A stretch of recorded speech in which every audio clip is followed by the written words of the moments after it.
Hi, and welcome back. Today we're looking at a common problem or pattern of what we call it in, out, and over. So on the left of the screen here, which is the original one, we'll see the club head work inward or too flat or too horizontal at the start of the swing here. And then what we'll see now is the arms and the club loop over or out toward the ball, which is a kind of, I suppose, a classic over the top move. And as the shaft comes down now, it's in this position here, which is in line with the left forearm, which indicates something that's too steep. And at this stage, the club comes what we call outside the hand line, and that would mean the club would normally travelling to the left, and this would be a typical fading or pattern, or a ball that flight would go too much to the left, depending on the club face. So, I mean, this is all mainly done through body angles, turn direction, and radius, which is the width of the lead arm. Now, the new one on the right of the screen, what we'll see here is as the club goes up, it goes less horizontal. Now, the great thing here is that the shaft's going to come down more in the direction I've drawn, where the club drops down lower than it went up, which is the exact opposite of the original one. And this would be more position that you'd be able to hit the ball neutral or with a draw from, which this client started to do. So some great changes here. So as the club comes down to the right forearm, now the club will be just in line or behind the hand line at this stage, which is dramatically different from the original one.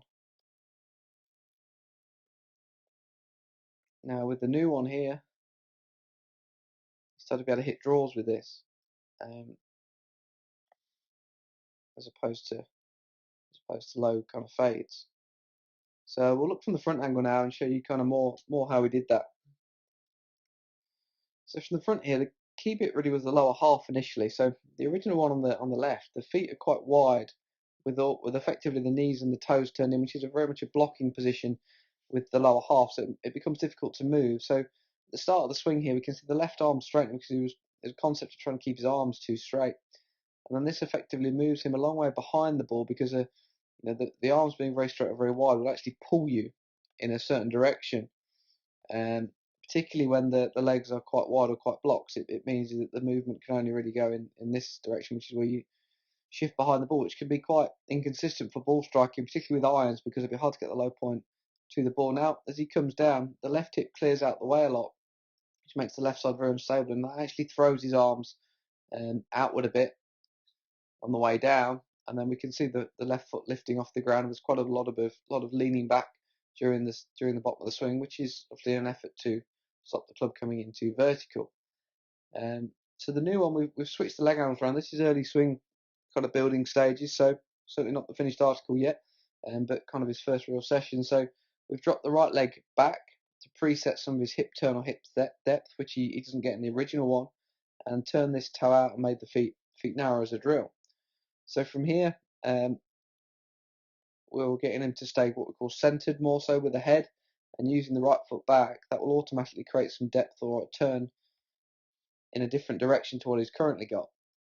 And in regards to the radius or the strength of the left arm, it was kind of more just of a folding idea with his feel like he's folding his right arm up, and trying not to keep his left arm quite as straight. So now when he gets to the top of the swing, he's not behind the ball as much, and on the way down, he now gets some pressure shifting into his front leg, as you can see here. He'll hit with the left side looking stable, great impact position with the arms and the wrists, and then it can work through very differently, and his right side starts to go up and around his left side. So this is a concept of what to do with the turn direction or how to move through this foot back drill, and then a concept of how the club should work up in terms of not travelling as horizontal, so making him kind of fold his right arm and then swing down and almost refold his left arm again to prevent the club exiting in the wrong direction. So again, a very, very different look here. So perhaps some key takeaways about stance width can really affect your turn or how you can move the lower half, which if the lower half's out, the top half's going to be out because that's the only bit that's got contact with the ground, so a key foundational part. And takeaways in terms of radius, if you get the arms stretched out too much, that can have an adverse effect as well. So I hope you enjoy the video, and hopefully see you soon.